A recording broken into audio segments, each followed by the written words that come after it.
So if you want the world to change, you have to be willing to change yourself. Um, Reality is a reflection of your inner world and the energy with which you engage with the most. So any issues you have with the world is a reflection of the energies with which you allow to exist, swirl around, make homes within yourself, that is physically and or energetically.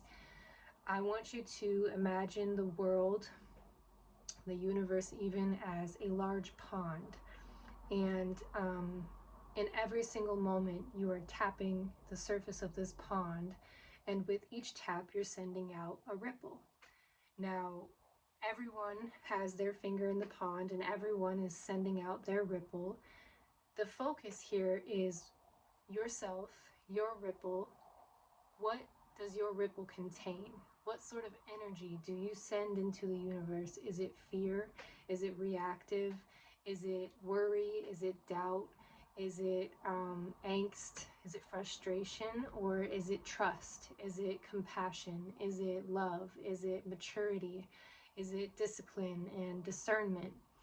Um, Knowing what your vibration is and having this image of what your vibration is, because it's happening in every moment. So even the moments in which you're triggered, even the moments in which it feels like things are unfair, in which you feel like justice is needed or you wish to call on karma for someone else to get their retribution, no matter what, you are tapping and you are sending your impulse. And the question is, what impulse are you sending into the world? And therefore, bringing it back to, if you want the world to change, you have to be willing to change yourself. So if you're noticing a lot of evil, a lot of greed, if you're noticing a lot of chaos, things that are happening that you don't want to see happening in the world, you have to come back to your vibration and send it out and have your effect. And trust your vibration is having its effect.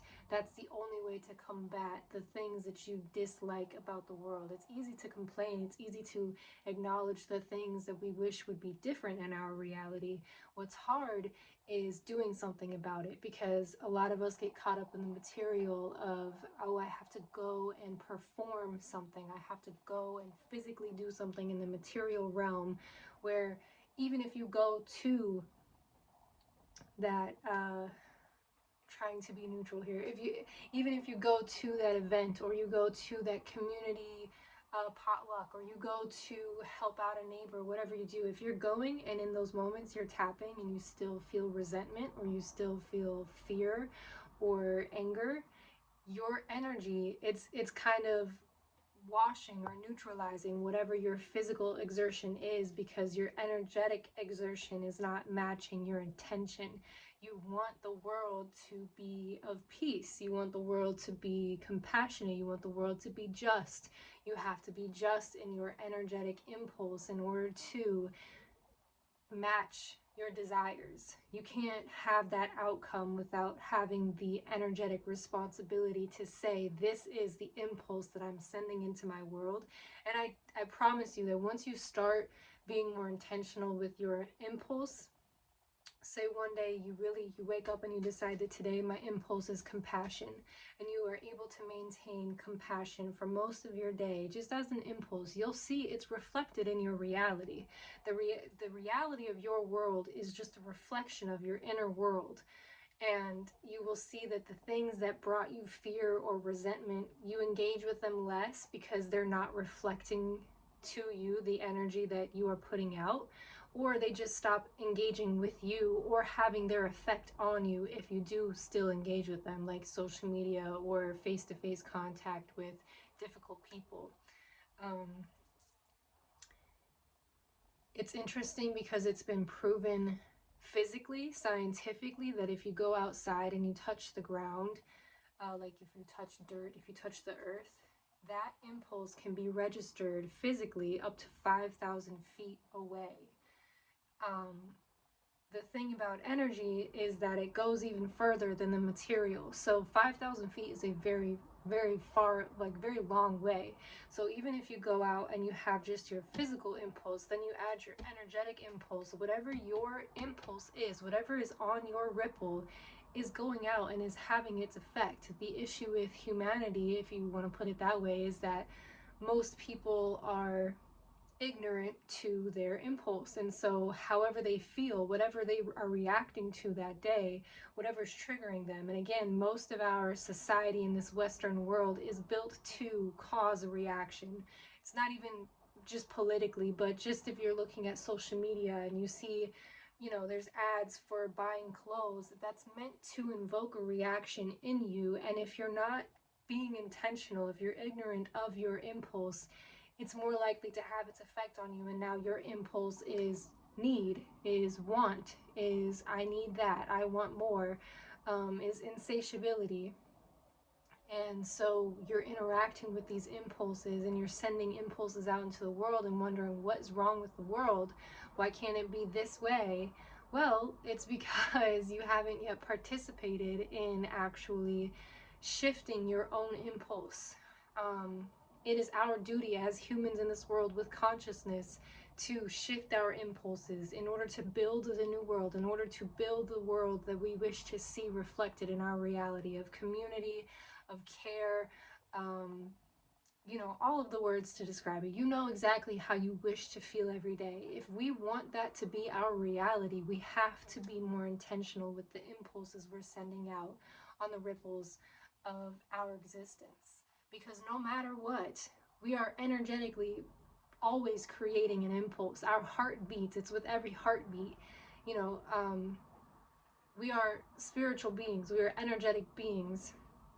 So with every heartbeat, whatever emotion is reigning over our heart is sent out on that beat, is sent out into the world 5,000 feet plus. So we are not only being affected by everyone around us, but we are affecting everyone around us. And if we're not intentional with our impulse, then we really don't have very much room to complain because we're not taking the power into our own hands.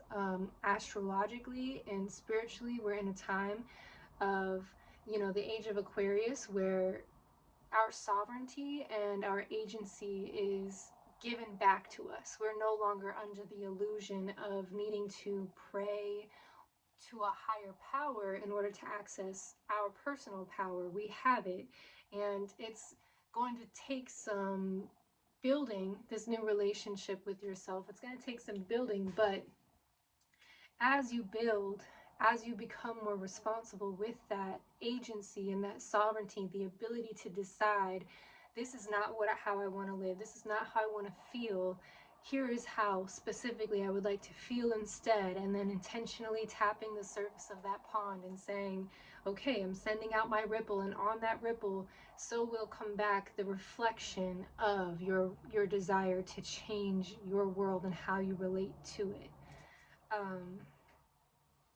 If this makes you afraid of being affected by other people and their ripples, because again, now with this awareness, you can sort of be over aware of the ripples that other people are sending out.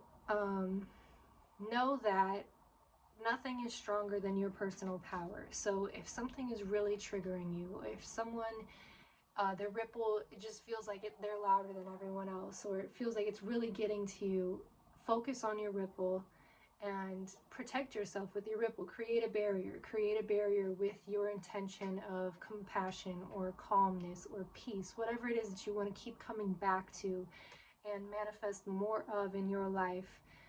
Remind yourself you have the power to send out your own ripple and not just be washed over by the waves of other people and their chaos, essentially.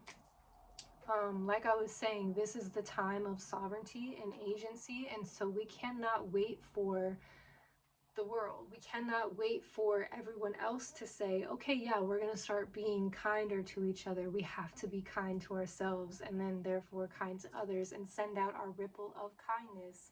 And that is how we have our effect. Not by telling people what you're doing is wrong or you are not being kind. An unaccountable person will never allow you to hold them accountable. So don't sit and wait for them to be accountable in order to feel like justice has been served. Send your ripple of justice. Know that justice is true for you. Create it within yourself. That is how healing and justice come into your life. It's not by waiting for the world, for people, for situations to resolve themselves, for closure of any sort, for systems to uphold justice. That, like, this is the time to come back to your personal power, your personal relationship with reality, and say that this is what justice means to me, and this is how I'm going to go about getting it. This is how I'm going to go about feeling it, rather than waiting for everyone else to participate in my justice. You shouldn't be waiting for anyone, for anything to happen in order for you to feel your happiness, your justice. Your justice is that you're alive and you're conscious and you're growing and you're healing. Your justice doesn't come from petty or vindictive ideas of karmic retribution, because the reality is, as conscious as we are as humans, we really have no idea in the spans of time and space what justice truly looks like, and how, what the timing of justice really truly is on a spiritual level. So no longer occupying yourself with the timing and the degrees of justice for other people gives you the space and time to create justice for yourself, or happiness for yourself, calmness for yourself, whatever again it is that you would like to feel more of and focus on energetically. If you want the world to change, you have to be willing to change yourself. You have to recognize in what areas of your life are you upholding the things that are not changing fast enough for you, by energetically identifying with other people's ripples, impulses, energetic